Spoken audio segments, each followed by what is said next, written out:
붕어빵, 잉어빵 형제.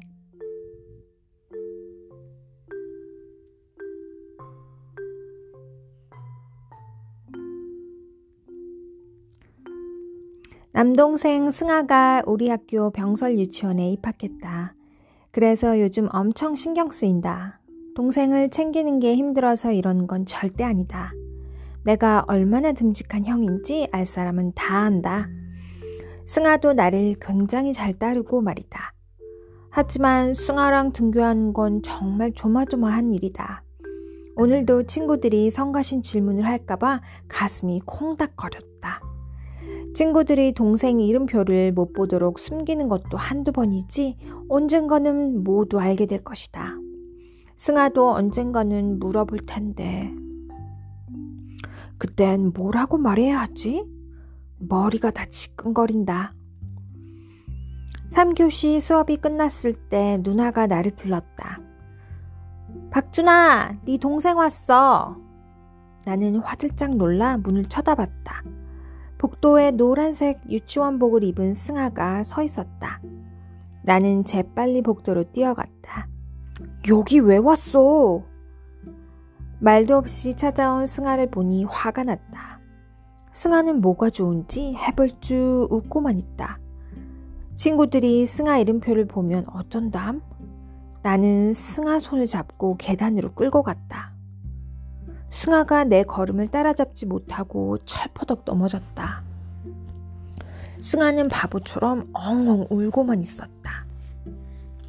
빨리 안 일어나? 나는 승아를 일으켜 세우면서 엄마가 말할 때처럼 또박또박 무섭게 말했다. 형, 미워. 엄마가 크레파스 안 챙겨줘서 빌리러 왔단 말이야. 그러게 진즉에 준비를 했어야지. 크레파스를 꺼내러 사물함에 다녀왔는데 우리 반 송이가 승아를 달래고 있었다. 송이는 3학년 중에서 제일 예쁘다. 공부도 잘하고 말도 잘해서 인기도 많다. 혹시 송이가 승아 이름표를 본 건 아닐까? 걱정이 됐다. 둘이 붕어빵이다. 송이가 승아랑 나를 번갈아 쳐다보면서 생글생글 거렸다. 송이 오른쪽에 볼에 보조개가 움푹 파였다. 가슴이 쿵쾅거렸다. 승아랑 내가 붕어빵이라고? 나는 승아 얼굴을 오래 들여다봤다. 동글동글한 얼굴에 시커먼 눈썹, 낮은 콧대랑 까무잡잡한 피부가 나랑 닮은 것도 같다. 승아를 돌려보내고 송이랑 함께 반으로 들어갔다. 송이가 눈을 깜빡거리며 내게 질문을 했는데 준아야, 궁금한 게 있는데 물어봐도 돼? 마음속에서 새 한 마리가 노래를 부르는 것 같았다. 나는 활짝 웃으며 고개를 끄덕였다. 가장 자신 있는 수학 문제를 물어보면 좋으련만. 그럼 멋지게 대답해 줄 텐데. 너는 왜 남동생이랑 성이 달라? 송이의 질문에 노래를 부르던 새가 푸르르 날아가 버렸다. 아까 승아 이름표를 봤나 보다. 갑자기 머릿속이 한 방울 내린 운동장처럼 새하얘졌다. 내 성은 원래 남동생이랑 똑같은 김씨였어. 근데 어릴 적 시골 할머니 댁에서 오래 살아서 성이 바뀌었어. 할머니 성함이 박자, 복자, 순자씨거든. 그래서 내 성도 박이 되어버린 거야. 말도 안 되는 이야기들이 내 입에서 술술 흘러나왔다. 다행히도 송이는 내 말에 속아 넘어가는 눈치였다. 우와, 부럽다. 나도 성 바꾸고 싶어. 송이는 양씨다. 그래서 별명이 양송이 버섯이 됐는데 친구들이 아무리 놀려대도 송이는 늘 당당했다. 그런데 많이 힘들었나 보다. 나도 할머니랑 오래 살면 성이 바뀔까? 글쎄, 그럴지도. 나는 대충 서둘러대고 자리에서 빨리 앉았다. 그리고 꾹 참았던 숨을 길게 내쉬었다. 송이가 내 말을 믿어줘서 정말 다행이었다. 승아랑 내가 왜 성이 다른지 말하려면 마음속에 꼭꼭 담아뒀던 비밀을 다 끄집어내야 한다. 내가 아주 어릴 적에 친아빠가 교통사고로 돌아가셨다는 것, 엄마가 지금 아빠랑 결혼해서 남동생 승아를 낳았다는 것. 그래서 승아랑 내가 성이 다르다는 것을 모두 말이다. 내가 말을 배운 후 아빠라고 부르는 사람은 지금 아빠밖에 없다. 그래서 나는 한 번도 아빠를 가짜라고 생각해 본 적은 없다. 하지만 친구들에게 사실을 말해주려면 지금 아빠를 새아빠라고 불러야 한다. 그 말을 꺼내는 순간 나도 가짜 아들이 되어버릴 것 같아 무섭다. 내 성을 김씨로 바꿔달라고 졸라댔던 적도 있지만 시골에 계신 할머니가 반대하셔서 바꿀 수가 없었다. 친아빠를 낳은 할머니는 내가 박씨 가문의 3대 독자라서 성을 바꾸면 절대로 안 된다 하셨다. 하늘에 계신 조상님들이 화가 나서 벌을 내린다는 거다. 할머니가 아주 무서운 표정으로 말했기 때문에 더 이상 조를 수가 없었다. 쉬는 시간, 이번에는 유치원 선생님이 나를 찾아왔다. 승아가 아직도 안 와서 찾으러 왔는데 네? 아까 크레파스 주소 보냈는데. 가슴이 철렁 내려앉았다. 선생님 표정도 어두워졌다. 선생님과 나는 서로 흩어져서 승아를 찾기로 했다. 먼저 4층을 돌아봤고 4층에는 3학년 교실과 어학실, 과학실이 있었다. 수업을 마치고 나오는 아이들 사이에 승아는 보이지 않았다. 3층으로 내려갔고 2학년 교실과 컴퓨터실, 방송실 순으로 둘러봤지만 승아는 없었다. 나는 발을 동동 구르며 2층으로 내려갔고 화장실까지 샅샅이 뒤져봤지만 승아가 없다.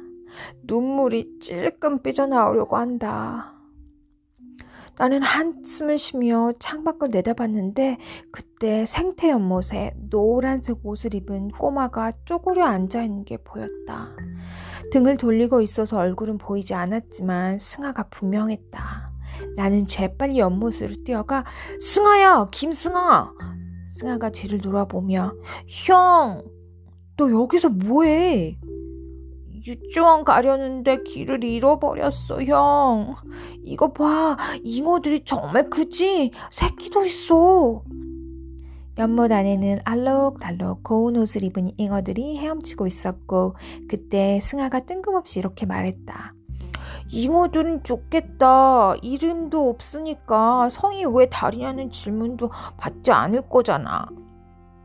갑자기 머리가 띵했다. 왜? 친구들이 형이랑 왜 성이 다르냐고 물어봐? 승아가 고개를 끄덕거렸다. 승아에게도 사실을 말해줄 때가 되었나 보다. 하지만 용기가 나질 않아 머리가 뒤죽박죽했다. 이따 집에 갈 때 형이 왜 그런지 말해줄게. 나는 승아가 뭐라고 하기 전에 얼른 유치원으로 데려다줬다. 수업을 받는 내내 승아에게 뭐라고 말해야 할지 걱정이 됐고 학교 수업을 마치고 유치원으로 가면서 머리를 굴려봤지만 뾰족한 답이 생각이 나지 않는다. 유치원에서 날 기다리는 승아와 함께 집으로 향했다. 학교에서 집까지는 30분이 걸렸고 승아 혼자서 다니기엔 정말 먼 거리다. 약국 사거리에 도착했을 때 승아가 내 팔을 당기며 형! 붕어빵 사줘! 약국아 포장마차에서 턱수염이 숭숭 솟은 아저씨가 붕어빵을 굽고 있었다. 승아랑 나는 붕어빵을 가장 좋아한다. 달달한 팥을 혀로 살살 녹여 먹으면 정말 맛있다. 아저씨는 숟가락으로 팥을 떠서 틀 안에 열심히 담고 있었다. 노릇노릇 구운 붕어빵이 가지런히 놓여 있었다. 나는 용돈으로 받은 2,000원을 주머니에서 꺼내며 아저씨 붕어빵 주세요. 이건 붕어빵이 아니라 잉어빵인데?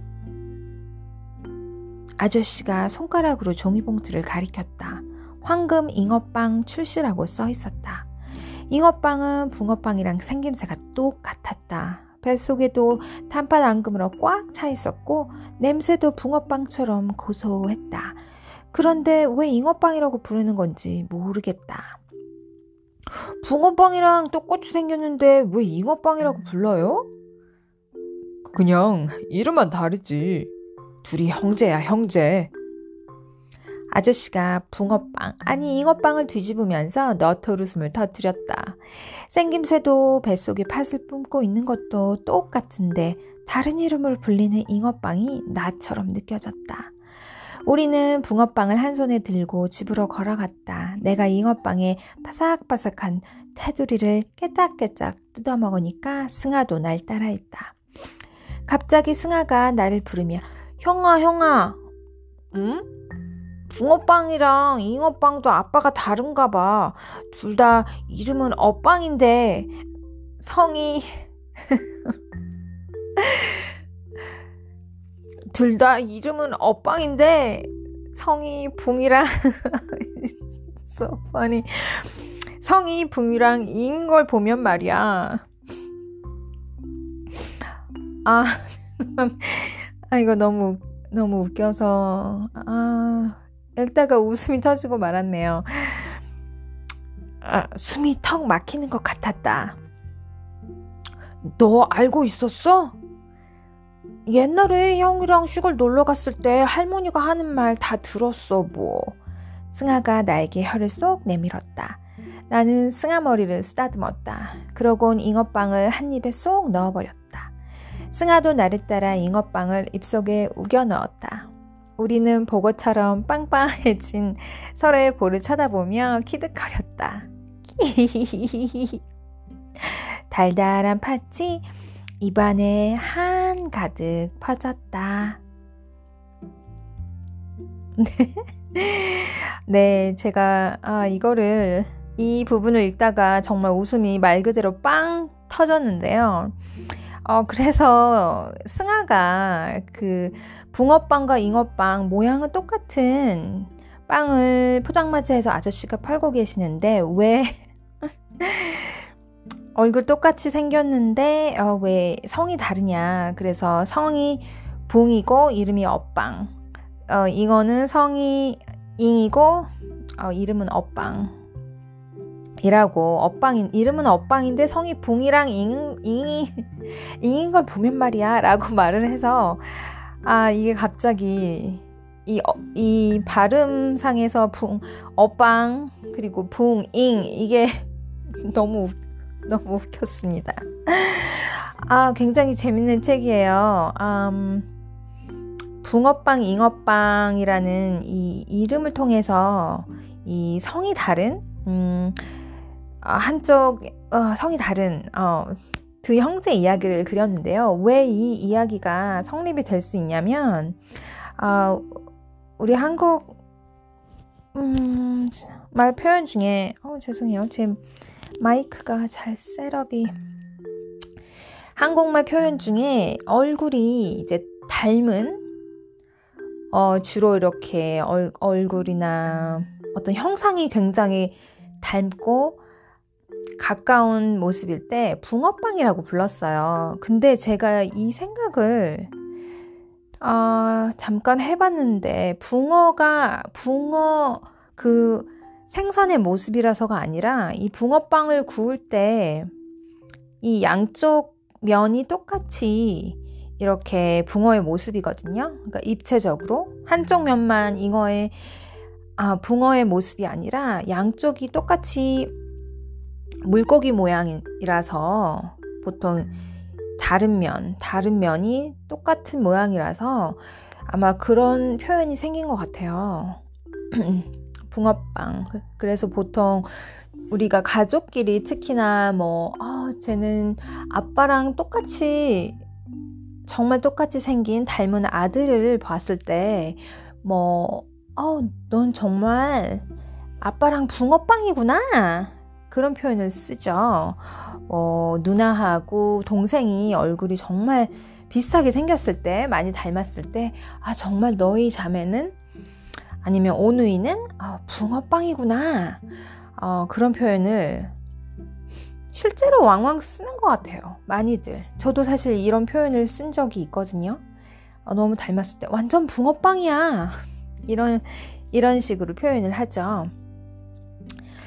너무너무 재밌고 붕어빵, 잉어빵이 더더욱 먹고 싶은 그런 이야기였어요. 잉어빵이 정말로 있는지 궁금하네요. 저는 붕어빵만 먹어봤는데 생김새는 거의 똑같은데 잉어빵이라고 황금 잉어빵 출시라고 포장마차의 아저씨가 이야기 속에서는 얘기를 하셨어요. 비슷한 물고기과죠. 같은 붕어과 내지는 잉어과에 속하는 같은 물고기 라인 같습니다.